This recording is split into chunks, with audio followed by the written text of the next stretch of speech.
Welcome back to another episode of Import Modify. Today we'll be installing the brakes on the Project E46 M3 build. I ordered the rear shocks. They'll be in a couple of days, and once I have those in, we'll be able to set the suspension ride height and everything. And then when I have those off, I'll push out the bushings and see if I can find polyurethane bushings to make that work. And this is all dried up and cured now. It's ready to go. Got the steel braided brake lines to put in on that bad boy, and also the inner outer tie rods still need to be put in. And we also have to make a front mount bracket for the oil cooler and install the idler pulley bearing and the rotors and everything else for the brake system to make that complete. So that's what this episode's going to be about. Then after that, I still have to order the drive shaft, and I decided I'm going to go with like an M3 mid-pipe. Probably Megan is the brand that I'm going to go with. And from the mid-pipe to the muffler is what I'm going to have fabricated. And I was looking at the muffler designs and stuff, and since this is a single exit, and I really like the Yonaka design. It's more for Honda Civics and stuff like that, but I think it would look really cool on this car since it is going to be a single exit out the rear. And we'll see how that goes in the end, but I'm gonna have to call up my buddy Heath to help me with the welding on that, the fabrication on that stuff, and I'll take some more lessons in welding. I'm not gonna try to tackle that on my own because I'll probably have some shitty welds, and I don't want shitty welds in this car. So alright, well, without further ado, let's go ahead and get this party started and get these things on.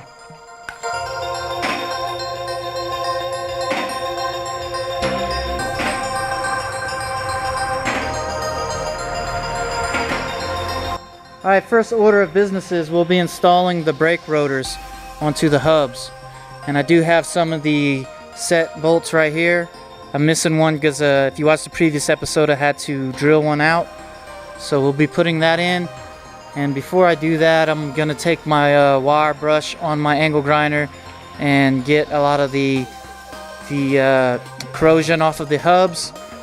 Got to clean up the rotors with brake cleaner before I put them on, and then we'll be doing the caliper brackets and calipers, and then last we'll be installing these bad boys here, steel braided brake lines. And looks like they have these type of fittings that do not require crush washers, so that's a plus. And also I have brake sensors here for the new brake pads, so we'll be putting those on as well. And then after that, we'll move on and do the front oil cooler and the idler bearing. So let's go ahead and get the wire brush going and start getting the corrosion off the hub.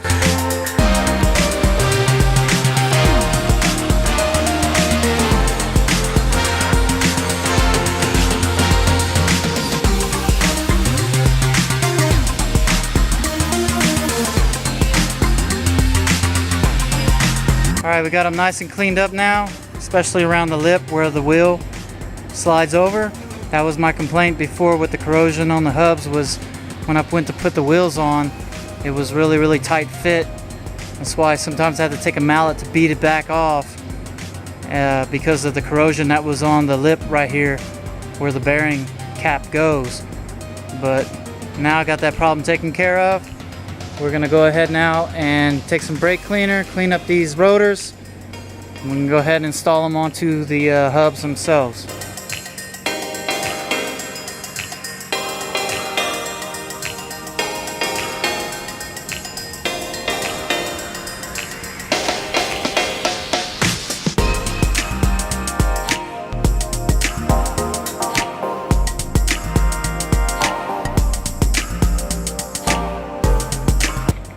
Just gonna clean up the bolts that hold on the rotors real quick. As you can see, I got a little bit of that nasty overspray on them. I sanded them down as best I could on the surface in the front. Just poked holes in the box and put them on top of the box lip right there. And now, just to touch it up real quick. Just like that. We'll let that cure for a minute, then we'll mount the front rotors on.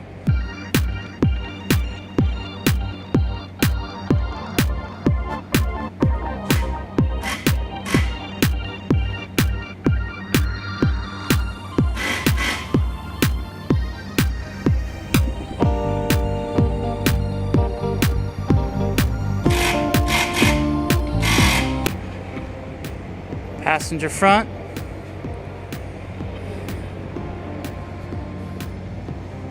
Driver's front. Alright, we're going to move on now to the brake brackets. We'll put those on, and then after that we'll put the calipers and pads, and then we'll install the brake lines. Just like we did on the other bolts, I'm going to go ahead and take care of the bracket bolts the same way. It's got that yellow overspray on it.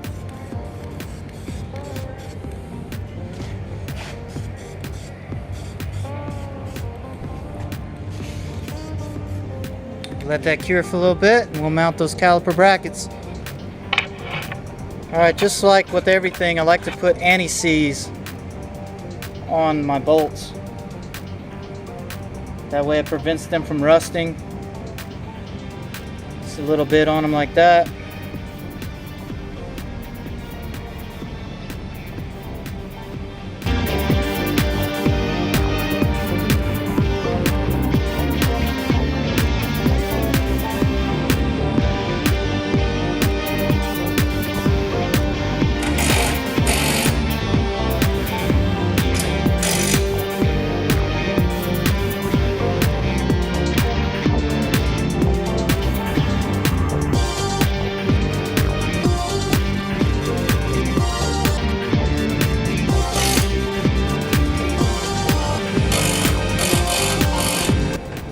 Okay, brackets are installed now.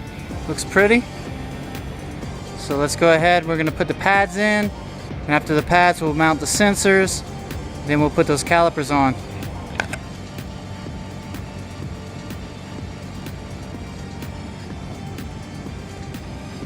And to prevent squealing and noises like that, I like to go ahead and put anti-seize on the earpieces and also on the friction areas where the calipers go on the back plates, but first I'm just going to put them on the earpieces for now.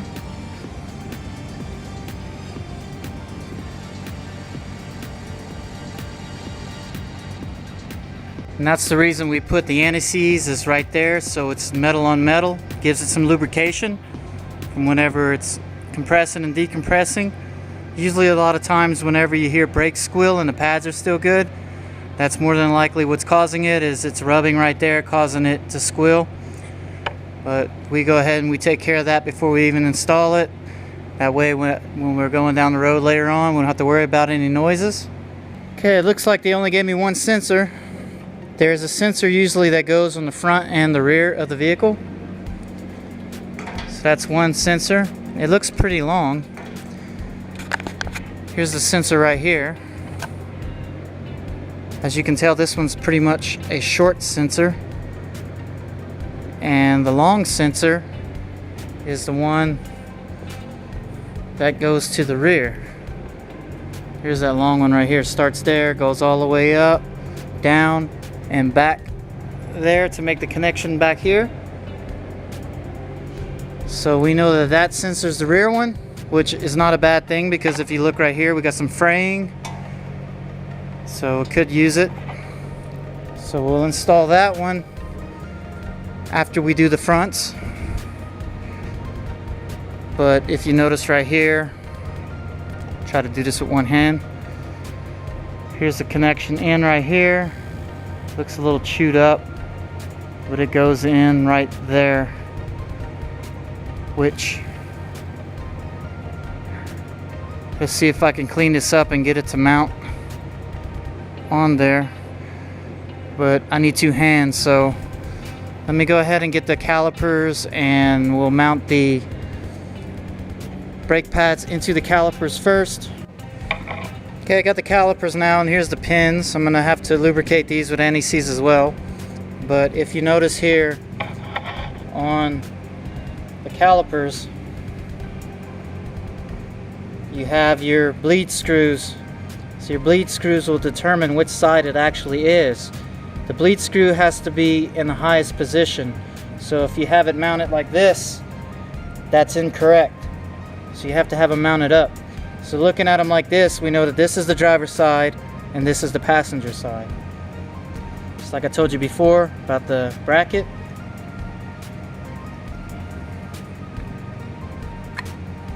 Just like that.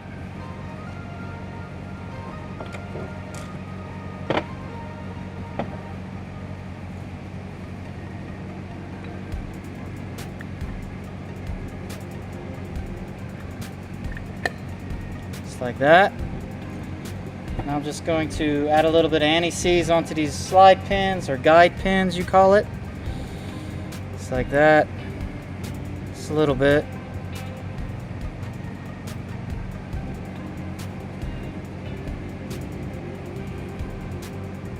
Just very lightly taking the big build-up residue, just kind of giving it an even surface on the anti-seize, like that. Because some of this is going to be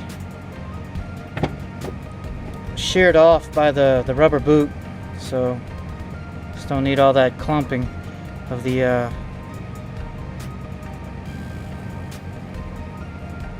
okay, just like that. That's why I rubbed off the excess, because you see right there, it had just built up right there when I slid it in. So got those. Okay, turns out I was right. They were in the box hidden. But just to give you an idea, it's in this compartment right here. Open the tabs. It's just a connection right there. It's a clip right here. Grommet right there. And then there you go. This little pad right here, or a grommet, fits over the bleeder screw to hold it in place. And then this right here is a new clip. If you notice, it has a metal little clip inside of the plastic piece of the sensor, and that is what we needed. If you look at the old one, where did I do with it? I'll put it out. Okay, if you look at the old one, that's how chewed up it was. Obviously it wouldn't work, so good deal, they did have it. It was just in the box hidden. So let's go ahead now and install this caliper.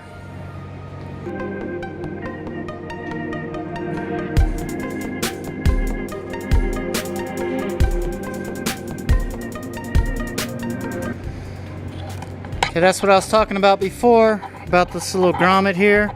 Goes on that bleeder screw. And it looks like I got it crossed with the speed sensor right here, so I'm just gonna disconnect it real quick, route it the correct way, also kind of get this twist out of the wiring, and reinstall it, and then I'll move on to the passenger side. Okay, here we go. There's that one.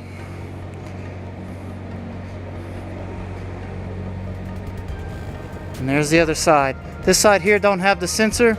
It's just one sensor per end of the vehicle. The driver's side has the sensor that monitors the front pad wear there, and then the passenger rear is the sensor that monitors the rear pad wear. So now that we got the brake calipers and pads and everything installed on the front, we're going to move on now to doing the brake lines on the front. After we get the brake lines in, then we're going to move on to just doing the inner and outer tie rod ends before we move on to the rear. Alright, here's the front brake lines. If you notice in right here, that's where the brake line goes. There's no crush washers on this system. It's just thread this in. Let's see if I can do this one hand. Just threads in here like that. Just threads in right there until it's nice and snug. Routes around back up to this point right here, and then that fitting threads into this side right there, and that's pretty much it on that. So let's go ahead and mount these up.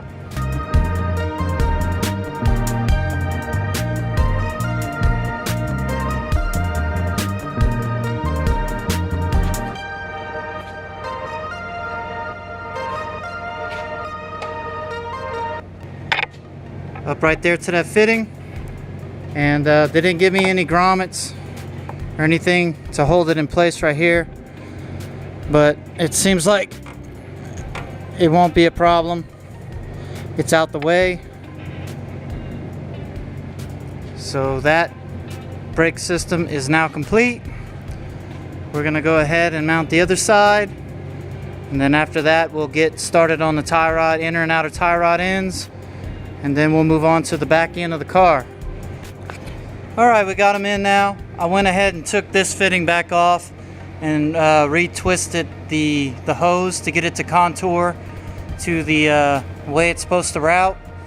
Now it sits pretty much in place where the bracket's at. And same right here. That's the thing about these new lines, is you have to kind of like work them a little bit to get them to route the way you want to route them, because they're still braided and reinforced on the outside with like a PCV type of protective coating over the steel braided lines. But just, you know, trial and error on those things. You just gotta see the way they route basically and just go from there. For this one, I just had to take it off the fitting and twist it clockwise, and that brought the routing of the cable more in place to where it needed to be. So went ahead and took care of that. Now we're gonna move on to the inner and outer tie rod ends here and here, and they're gonna connect on the knuckles right here and here. So that's where we're at. I'll go ahead and take the tie rod ends out the box, and we'll go ahead and get these things mounted up. All right, I have to disassemble the old tie rod ends to get the boots off. Got them off. Here's the new ones. They are marked right and left, so you don't get them mixed up. So this is your inner tie rod. This is your outer tie rod. This is where the boot sets. In the front of the boot, the rear of the boot goes onto the steering rack. So I guess we're gonna have to put the boots on, then thread these in, and after we thread them in, actually I'm gonna take the tie rod ends off, thread these on, then slide the boots over, then put these on. It'll be a lot easier than trying to fight moving the boot out the way while I tighten these. And the way these are set up is I'll use both of my adjustable wrenches, and you can rotate against each other to tighten them down. That way you're not twisting the shaft on the steering rack. So that's the way I'm gonna go ahead and do it. So let me take these off real quick, and then we'll get to mounting these.